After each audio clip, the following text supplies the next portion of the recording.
är starka kvinnor som själva skapar sina öden och utkämpar sina slag. Welcome up here. Välkomna upp på scenen. Laini Taylor samtalar med Johanna Koljonen. Ge dem en varm applåd.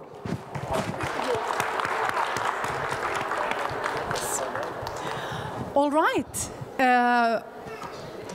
Okay, so let's take a little look at the audience. Warm welcome to this last session tonight. My name is Johanna, this is Laini.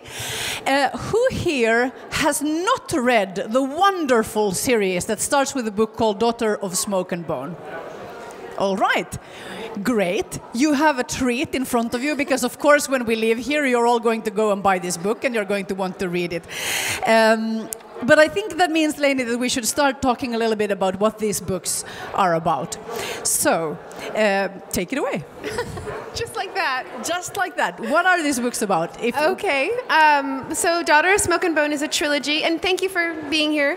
Daughter of Smoke and Bone is a trilogy that begins with an art student in Prague, a teenage art student in Prague, and she has on the surface a fairly normal life, but she also has a secret second life running errands for her father, her foster father, who isn't human, and she does errands for him all over the world, buying and trading in teeth, all different kinds of teeth, animals, human, and she does business with a certain kind of people, grave robbers, murderers, it's poachers. It's not a pretty business, and she doesn't know what the teeth are for. And over the course of the book, she gets the answer to that, and a much bigger answer to who she is and how she came to be raised by these creatures. And it gives way into a much larger story about a war that's been going on for a very long time, and in another world. And so that's the story of Karoo, the beginning of the story of Karoo. It really does have this quality, this story, where you start with something with this very charming story about these very witty, sly art students in Prague, and you really want to be these people as well. I mean, I think if you've ever been a teenager, you're like, I want to be this girl. Yeah. I want to have these love problems. I want to have this life. And she's 17. She's very cool. She lives in her own apartment. And then it turns out that this perfect life isn't that she hasn't known that this perfect life in a way is a gift that has been given to her, because her people, the place where she's really from, is enmeshed in a sort of civil war, and let's see how we can say it without spoiling the story. Her family and her tribe have suffered so much that when they have the opportunity to give even one baby a better life, they are giving her this life. But when she finds out about this, she gets sucked into this other world and this other story, which is a war between angels and monsters, we could say, animal monsters. Now, you may wonder, why are we talking about a fantasy novel about angels and monsters on a stage like this with all of these serious topics? And it is because these books are actually also quite serious. And would you talk a little bit about the political situation in this other world? Well, you know, when I write, I really set out to write an entertaining story, but I think the things that are interesting to me just naturally come out. And I didn't know that I was setting out to write a war story. I thought I was writing a romance, but it ended up to be much bigger and darker than that. And it is about a war.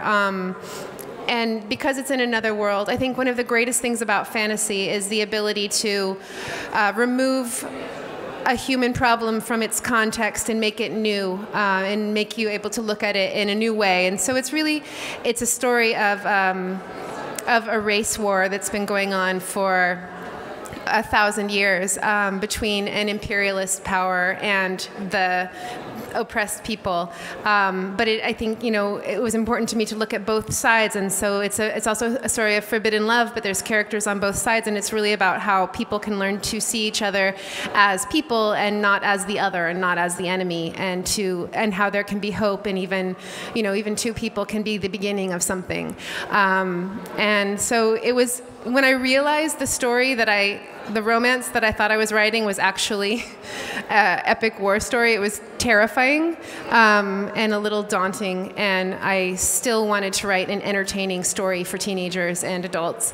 And so that was my biggest concern, is how can I honor this incredibly serious subject matter and still make it fun? And so that's something that I spent the last 5 years of my life on, and I think, you know, now it's finished. The third book just came out in Swedish this week or something, and so that's the context.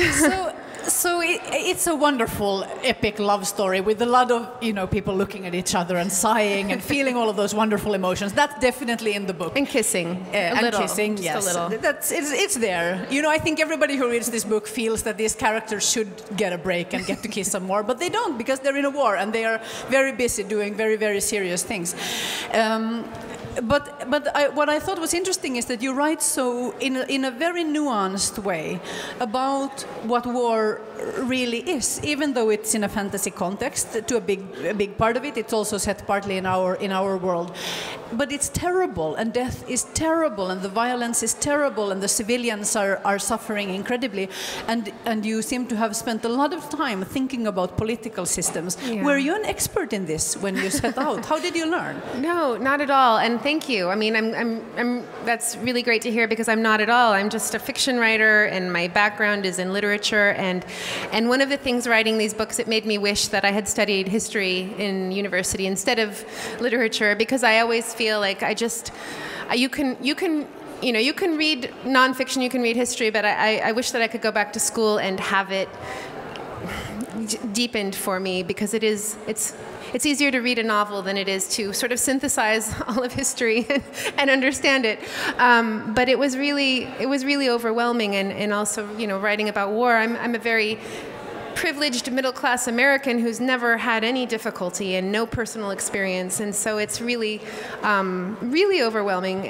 And it was interesting to write about contemporary teenagers in our world from a, you know, not American, but from the Western world, in a safe place, and how the experience of war, you know, when we read historical fiction or historical fantasy where the reality of war is pervasive, it's very different, I think. You know, when you read historical fantasy and there's a character who's a soldier or a warrior, you take the killing in a different light than when your story is set in a modern European capital. Do you mean because it's normal in the culture of these warriors? Yeah, I think, or, you know, you just get used to this sort of medieval setting, and you know, Game of Thrones, and everyone's just dying all the time, and there's very little grieving, and it's just, I mean, I guess that's not entirely true. There's grieving, but it's also, but when you take, you know, a 17-year-old teenager from art school and you know, a soldier from another world who's actively, you know, when you have a love interest who's a warrior,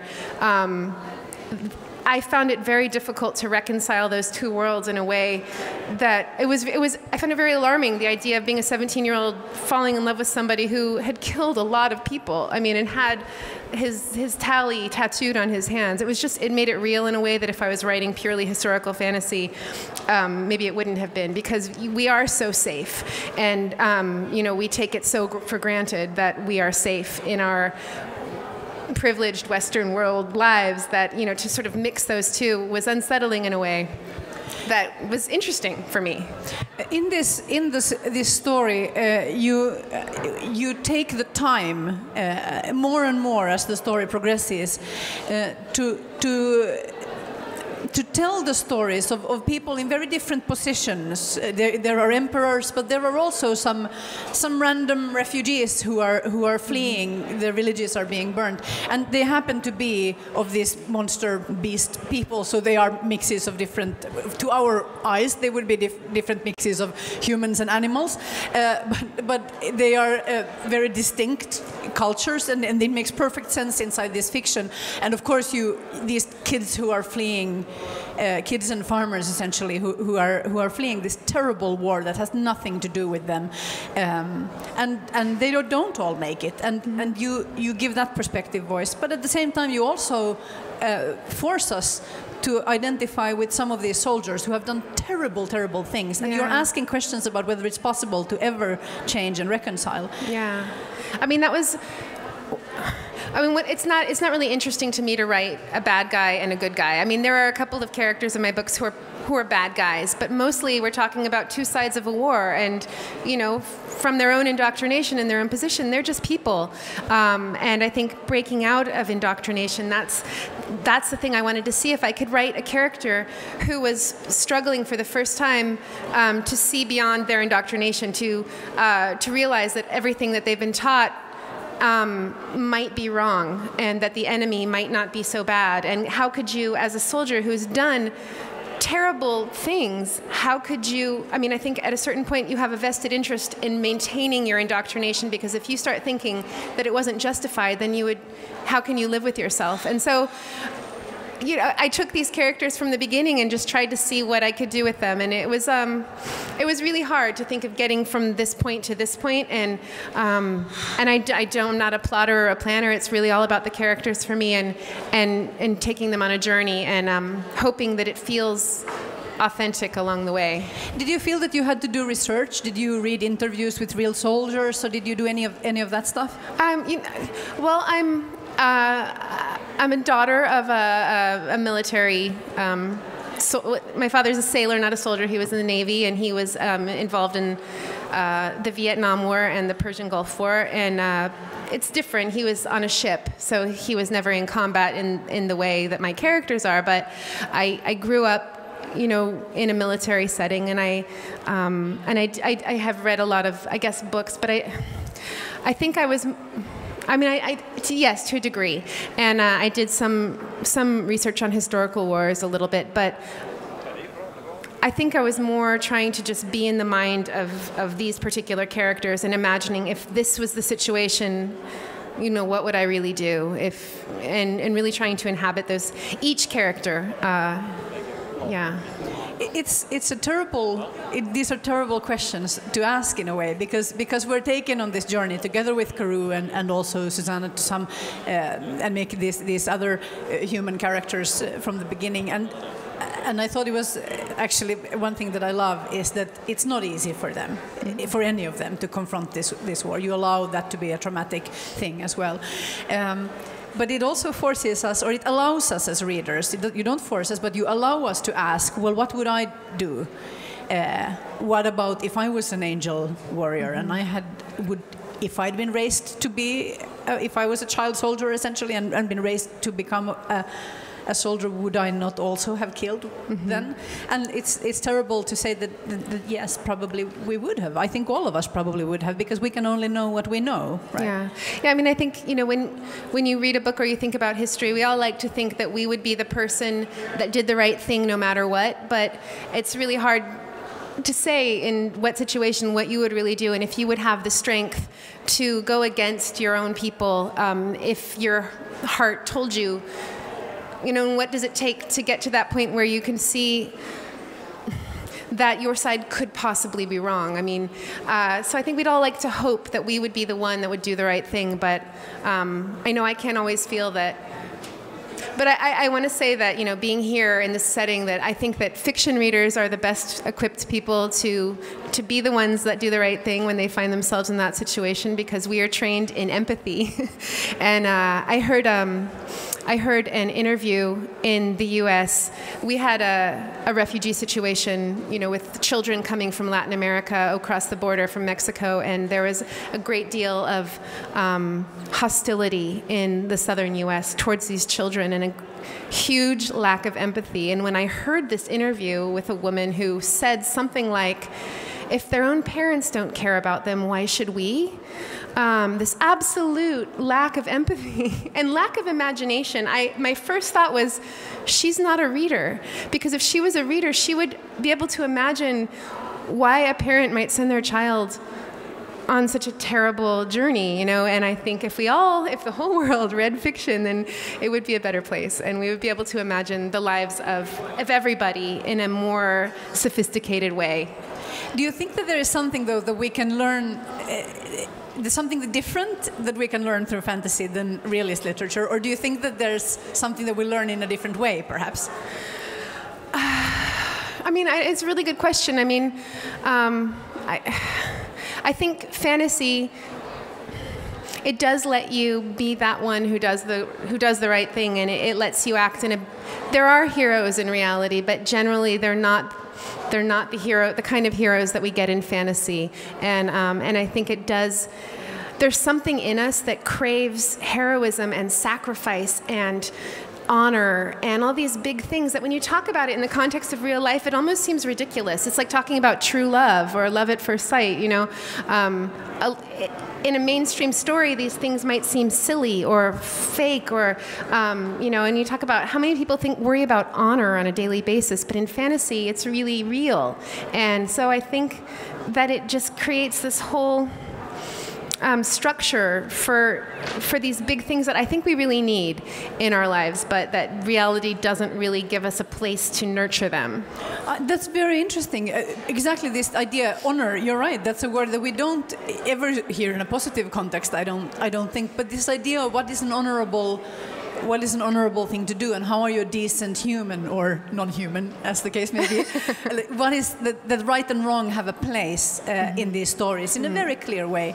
Now, historically in fantasy, of course, it was done in a much more black and white way. I know we've both grown up on Tolkien, as generations of fantasy readers have, and those stories haven't aged well in some ways. That they are incredibly black and white, and also partially racist, and some of these things, that they are very much a mirror of their and misogynistic. Of their day. And misogynistic. Oh yeah. Well, I mean, I guess they would be misogynistic if there were any women in them at all. But since there basically aren't, it's like it gets it's hidden a little bit.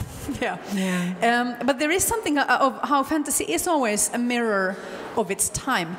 So, do you think we are more nuanced now? It doesn't feel like that. Like, why is our fantasy more grayscale? You know, I don't know. I did a seminar last year with a Tolkien scholar, and he had this really interesting theory, and I'm not going to be able to do it justice or replicate it, and it's that in the fantasy field there was a big period of just copying Tolkien, and that we've come through that now, and that there's just an open field for exploring what fantasy can be. And I think that so many authors, and I think diversity has a lot to do with it, that we have a lot more diversity in publishing now. Women and people of other ethnicities have a really different story to bring to the fantasy context, and so I think that might have something to do with it, and just that these Tolkien, homages have been done, and so now it's the chance to see what's next, and also I think it's a more sophisticated. I don't want to say it's a more sophisticated media age, because that's both true and totally not true, but I think that we have more access now to stories than we've ever had because of the internet, and it's not enough to just tell that black and white story anymore. People have had that for decades, and they want more. I hope. Yeah, and I guess. I mean, but at the same time, there is something still that really speaks to us about good and evil, and just the purity of the fight between good and evil. And so, even in a more nuanced story, you still are going to have that, and that's still. I mean, all these things that are the very backbone of fantasy. That it's the tropes that no matter how many times you read them, if they're done right, they get you just right in the heart. And it's because I think it's just something essentially human that these stories are touching in us. And so no matter how many times the hero who or the child who discovers that they have an ability and an importance in the world, like no matter how many times it's done, if it's done well, it's going to get you, and it's just something that speaks to us that really only fantasy can do. Yeah. And I guess back in that generation, that trailblazer generation of Tolkien and Lewis and all of these people, they were very Christian in a very traditionalist way. They were living in an age of the big ideologies. Mm-hmm. They were living in a very nationalist age. And we look differently at those stories now. Then it was very clear that if you were good, you were good in a way, in the Christian nationalist way, in a way. And today it's like, well, we know a little bit more now. It's not quite that simple anymore. Sure. But then that brings us back, and we're running out of time. So now I'm just going to throw some enormous metaphysical questions at you. But then, what is, do you think, good in fantasy today? What is good in your books? What is the nature of good? The nature of good. I mean, I'm not going to be able. Again, I'm not going to be able to answer this well. But I think that that there is an essential good and bad, and that it is in us to understand what that is, and that it has nothing to do with religion. I think it's just something that we intuitively know, and I think that's. I don't know. I'm not gonna be able to do it. So right. I'm thinking about decency, Karuna. and I mean, the golden rule, always to do unto others. But I mean, that's so simple, but it's also so true. I mean, and to see everyone, all beings as seeing all beings as equally worthy, I guess. Yeah, as I'm saying it, it sounds like such a platitude. No, but I guess when I'm thinking about Karuna, and I'm realizing that these books are very much about you get pulled into a situation and you have to make choices. And if you're not guided by some grand ideology, the only thing you kind of have to go on is what is the right thing to do in this situation. And then just try to do the right thing. And Karuna does get swayed and find herself out of vengeance doing something that is not good, and that is a retaliation or retribution. And I think a lot of the message of the story is the cycle of retribution must be broken somehow, and who is going to have the courage to break it and not to have to get the last word, and how can a war ever end if somebody isn't willing to do that? So I think your book suggests that it is about the individual courage to say that, you know what, we, like our side in this war, we're going to have to swallow our pride. Like everybody's going to have to lose a little bit if we're going to end this cycle ever. But narratively, of course, you still have to have the satisfaction of that one bad guy getting what's coming to Yes. So you can find out if you have somebody who's super evil who can be punished properly at the end. I mean, so my hope is, to have that narrative satisfaction that we all crave in a story, but not to make it too simplistic and too perfect. And, I never thought that some war like I created for myself could be wrapped up neatly in 2,000 pages or whatever it is. And it's not. But I think there's a beginning of hope that felt like the only authentic kind of ending for me. Yeah. And that's where we're going to end. You should read them. Daughter of Smoke and Bone, and two more books, all available in Swedish now. Laini Taylor. Thank you for coming. Thank you. Tack så mycket. Och det är boksignering vid sidan.